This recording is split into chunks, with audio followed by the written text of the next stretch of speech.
প্রথম সূত্রটা হলো যোগ থাকলে ডট, ডট থাকলে যোগ, 0 থাকলে 1, 1 থাকলে 0। এইটাই বুলিয়ানের দ্বৈত নীতি।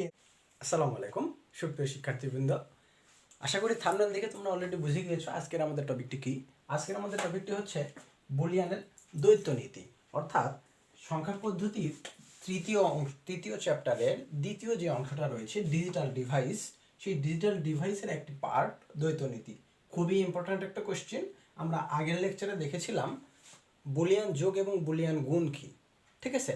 তো আজকে দেখবো আমরা দ্বৈত নীতি কি। আলটিমেটলি দ্বৈত নীতিটা বুলিয়ান গুণ এবং বুলিয়ান যোগ, ওই জিনিসটা কি আসলে এখানে রিপ্রেজেন্ট করা হয় একটু অন্যভাবে দ্বৈত নীতি দিয়ে। আমরা দেখি কিভাবে করা হয়েছিল এটা। প্রথমত জর্জ বুল যে দ্বৈত নীতিটি দিয়েছিলেন, তিনি বলেছিলেন যে আমরা দুটো চিহ্ন দেখেছিলাম, মনে আছে? প্লাস চিহ্ন। এই প্লাস চিহ্নটাকে আমরা কি বলতাম? অথবা আরেকটা ছিল কি ডট চিহ্ন, এটাকে বলতাম আমরা এবং, ঠিক আছে। এই জিনিসটাকেই তিনি একটু ডিরাইভ করে বললেন যে যদি কোনো একটা সংখ্যায় প্লাস চিহ্ন থাকে, দ্বৈত নীতি মানে হলো দুটা নিয়ম রয়েছে, দুটা নীতি। তো প্রথম নীতিতে তিনি বললেন যদি প্লাস চিহ্ন থাকে কোনো একটা সংখ্যায়, অর্থাৎ বুলিয়ানের যোগ চিহ্ন থাকে, তাহলে সেই যোগ চিহ্নটা এই গুণ চিহ্ন রূপান্তর হয়ে যাবে, অর্থাৎ এবং এই ডটে রূপান্তর হয়ে যাবে, ঠিক আছে। যোগ থাকলে কি হবে বললাম? ডট হবে। আবার সেম একই কথা বললেন, অথবা যদি ডট থাকে, ডট থাকলে ঠিক তার অপোজিটটা প্লাস হবে। ক্লিয়ার? এটা প্রথম সূত্র। বুলিয়ানের যে দ্বৈত নীতিটা ছিল, দ্বৈত নীতির প্রথম সূত্রটা হলো কোনো একটা সংখ্যা সমীকরণের ভিতরে যদি প্লাস চিহ্ন থাকে তাহলে সেটা ডট হবে, আর যদি ডট থাকে তাহলে সেটা প্লাস হয়ে যাবে। এটা প্রথম সূত্র, মনে থাকবে তোমাদের একবারে সোজা। দ্বিতীয় যে সূত্রটা, সেটাতে তিনি কি বললেন? সেটাতে তিনি বললেন যদি 0 থাকে, 0 থাকলে তিনি বললেন 1 হবে। আমরা কিন্তু বুলিয়ান যোগ এবং বুলিয়ান গুণে দেখেছিলাম যে বুলিয়ান অ্যালজেব্রা বা বীজগণিতে বুলিয়ান অ্যালজেব্রার ভিতরে দুটা টার্মে রয়েছে, শুধু 0 আর 1, হ্যাঁ অথবা না। আমরা সেদিন গত লেকচারে দেখেছিলাম সেই কাজটা এখানে, যদি 0 থাকে তাহলে 1 হবে। ঠিক সিমিলারলি এটার মতো, যদি প্লাস থাকতো তাহলে ডট হইতো, ডট থাকলে প্লাস হইতো, তাহলে এখানে 0 থাকলে 1 হবে। ঠিক একই থিওরিতে কি হবে? 1 থাকলে কি হবে তাহলে? 1 থাকলে 0 হবে। আশা করি তোমরা বুঝতে পেরেছো বুলিয়ানের দ্বৈত নীতির এই দুটো সূত্রই রয়েছে। প্রথম সূত্রটা হলো যোগ থাকলে ডট, ডট থাকলে যোগ, 0 থাকলে 1, 1 থাকলে 0। এইটাই বুলিয়ানের দ্বৈত নীতি, এর বাইরে আর কোনো কিছু নাই। এতটুকুই আশা করি তোমাদের খুবই ভালোভাবে মনে থাকবে। তো আমরা একটু দেখি যে তিনি যে দ্বৈত নীতিটাকে বললেন, এই দ্বৈত নীতিটি কি। দ্বৈত নীতি আমরা আগে বলেছি বুলিয়ান যোগ এবং বুলিয়ান গুণ, এই দুটাকেই রিপ্রেজেন্ট করে দ্বৈত নীতি দিয়ে। কিভাবে? দ্বৈত নীতির কথা হলো যদি বুলিয়ান যোগ থাকে, এইখানে যদি দ্বৈত নীতিটা অ্যাপ্লাই করি এই যোগের ভিতরে, তাহলে সেটা বুলিয়ান গুণে রূপান্তর হয়। আমার কথাটা কি বুঝতে পারছো? যদি যোগ থাকে তাহলে গুণে রূপান্তর হয়। ঠিক একইভাবে যদি বুলিয়ান গুণের কোনো ইকুয়েশন দেওয়া থাকে, এই ইকুয়েশনে যদি দ্বৈত নীতি অ্যাপ্লাই করি তাহলে সেটা যোগে রূপান্তর হয়। কিভাবে হয় আমরা একটু প্র্যাকটিক্যালি দেখি। প্র্যাকটিক্যালি দেখতে গেলে আমাদেরকে যেটা করতে হবে, 0 + 0 ইকুয়াল, আমরা দেখেছিলাম বুলিয়ান যোগে 0, 0 + 1 ইকুয়াল 1, 1 + 0 ইকুয়াল 1, 1 + 1 ইকুয়াল 1। এটা কি মনে আছে? এই যে ডিভোর্স, বিয়ে, বুলিয়ান যোগ, দুইজনকেই কবুল বলতে হবে।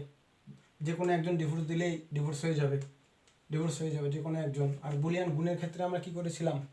বিয়ে হওয়া, এই জিনিসটা এখানে আবার আশা করি বুঝতে পারছো বুলিয়ান যোগ। আর বুলিয়ান গুণটা কি ছিল আসলে একটু মনে করো তো। বুলিয়ান গুণটা ছিল 0.0 = 0, 0.1 = 0, 1.0 = 0, 1.1 ইকুয়াল 1। শুধুমাত্র দুটা ইনপুটই যদি 1 হয় তাহলেই আউটপুটে আমরা একটা 1 পেতাম। সেই জিনিসটা আমরা দেখব যে বুলিয়ান যোগে যদি আমি দ্বৈত নীতি অ্যাপ্লাই করি তাহলে বুলিয়ান গুণ আসে কিনা, যদি আসে তাহলে দ্বৈত নীতিটা ঠিক আছে। তো আমরা একটু দেখি, অ্যাপ্লাই করে দেখি আমরা এখানে। তাহলে বুলিয়ানের প্রথম নীতিটা কী ছিল, যোগ থাকলে ডট হবে।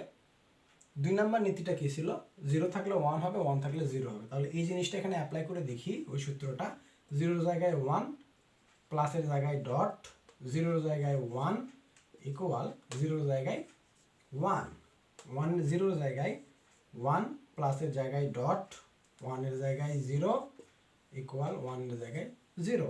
এই কাজটা এখানে 0 জায়গায় 1 এর জায়গায় 0, 0 জায়গায় 1, 1 এর জায়গায় 0 সেমভাবে বসাই দেব। 1 এর জায়গায় 0, 1 এর জায়গায় 0 প্লাসের জায়গায় ডট, 1 এর জায়গায় 0।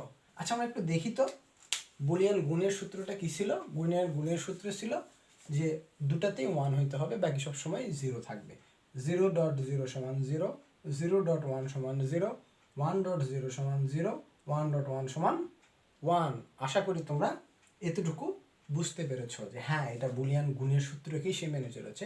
সো বুলিয়ান যোগে দ্বৈত নীতি অ্যাপ্লাই করলে সেটা বুলিয়ান গুণে রূপান্তর হয়। ঠিক একই থিওরিতেই যদি এই বুলিয়ান গুণকে আমি আবার গুণের উপরে যদি আবার দ্বৈত নীতি অ্যাপ্লাই করি তাহলে সেটা কিসে রূপান্তর হয়ে যাবে, যোগে রূপান্তর হবে। তো সেটা কিভাবে আমরা একটু দেখি, ছোট্ট করে লিখে ফেলি আমরা। বুলিয়ান গুণ এখানে, বুলিয়ান যোগ এখানে। বুলিয়ান গুণের জন্য 0.0 equal to 0, 0.1 equal to 0, 1.0 equal to 0, 1.1 equal to শুধুমাত্র 1। এখন এই বুলিয়ান গুণে আমরা দ্বৈত নীতিটা অ্যাপ্লাই করে দেখি কি আসে। এই বুলিয়ান গুণে এখন দ্বৈত নীতি অ্যাপ্লাই করতে গেলে প্রথমে 0 ছিল 1 দিয়ে দাও, 0 ছিল 1 দিয়ে দাও, ডট ছিল প্লাস দিয়ে দাও ইকুয়াল 0 ছিল 1, 1 এর 0 জায়গায় 1, 1 এর জায়গায় 0, ডটের জায়গায় প্লাস, 0 জায়গায় 1, 1 এর জায়গায় 0, 0 জায়গায় 1 প্লাস 1, 1 এর জায়গায় 0, 0 প্লাস 1 এর জায়গায় 0। দেখো তো বুলিয়ান যোগে তাই ছিল না, যে কোনো একটা 1 আসলে 1 আসতো। ক্লিয়ার? তো দেখো 0.0, 0 প্লাস 0 সমান 0, 0 প্লাস 1 সমান 1, 1 প্লাস 0 সমান 1, 1 প্লাস 1 সমান 1। সো আমরা দেখতে পাই বুলিয়ান গুণেও যদি আমরা দ্বৈত নীতিটা অ্যাপ্লাই করি তাহলে বুলিয়ান গুণটা আবার কিসে কনভার্ট হয়ে যায়, যোগে কনভার্ট হয়ে যায়। তো আমরা খুব ইজিলি এখন এটাকে কনভার্ট করতে পারি, গুণ থেকে যোগে রূপান্তর করতে পারি, যোগ থেকে গুণে রূপান্তর করতে পারি। আচ্ছা একটু খেয়াল করো, এই যে 0টাকে 1 করে ফেলতেছি, 1টাকে 0 করে ফেলতেছি, এইটার জন্য জর্জ বুল আর একটা সুন্দর একটা থিওরি দিয়েছেন, খুব সুন্দর। আমরা খুব ইজিলি এখন সলভ করে ফেলবো। দেখো একেবারে সোজা কিভাবে 0 থেকে 1 হয় বা 1 থেকে 0 হয় সেই কথাটাকে উনি রিপ্রেজেন্ট করে দিলেন সুন্দর করে। যদি একটা 0 থাকে, কি থাকে বললাম, 0 থাকে, মর্গানে আমরা দেখেছিলাম বার, মনে আছে কি তোমাদের এটা, মানে পূরক, মানে 0 থাকলে 1 হয়। আমরা কিন্তু 2 এর পরিপূরকে দেখেছিলাম, পরিপূরক যখন করেছিলাম 0 থাকলে 1 করতাম, 1 থাকলে 0 করতাম, অর্থাৎ উল্টায় দিতাম। এখানেও কিন্তু একই কাহিনী, 0 থাকলে 1 হবে। এখন এটার যে পূরক করতেছ, জর্জ বুল একটা চিহ্ন বলে দিছিল, সেই চিহ্নটা এখানে অ্যাপ্লাই করতে হবে। ক্লিয়ার? আমি তো 0 দেখে এখানে কখনো 1 করতে পারবো না, তাই না? অঙ্কে তো আমার পূরক কথা লেখা থাকবে না, অঙ্কে আমার এই 0তেই কিছু একটা দেওয়া থাকবে যেখানে দেখে বুঝতে হবে আমার এটা 0 না, 0-র উল্টা যে মানটা অর্থাৎ 1, সেটা কি আমরা মর্গানের উপপাদ্য দেখেছিলাম এরকম, মনে আছে? এরকম একটা বিষয় দেখেছিলাম, অর্থাৎ এর উপরে বার, বি এর উপরে বার, সেই কথাটা এখানে 0-র উপরে বার। ক্লিয়ার? অর্থাৎ প্রাইম মানে এটা 0 না, এই বারটা থাকা মানে হলো যেটা বলতেছি আমরা, যেটা দেওয়া আছে মান, সেই মানটা আসলে অ্যান্সার না, তার বিপরীত মানটা। তাহলে আমরা জানি বুলিয়ানে 0 আর 1 ছাড়া কোনো কিছু নাই। সো 0 যদি বার হয় তাহলে 1 হবে। ক্লিয়ার?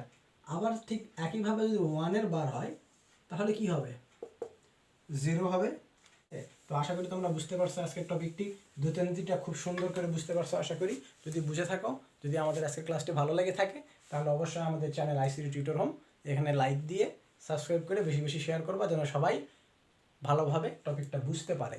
এখান থেকে খুব ইম্পর্ট্যান্ট একটা কোশ্চিন আসে, কোশ্চিনটি হচ্ছে দ্বৈত নীতি ব্যাখ্যা করো বা দ্বৈত নীতি কি, খুবই ইম্পর্ট্যান্ট কোশ্চিন এটা এসে থাকে।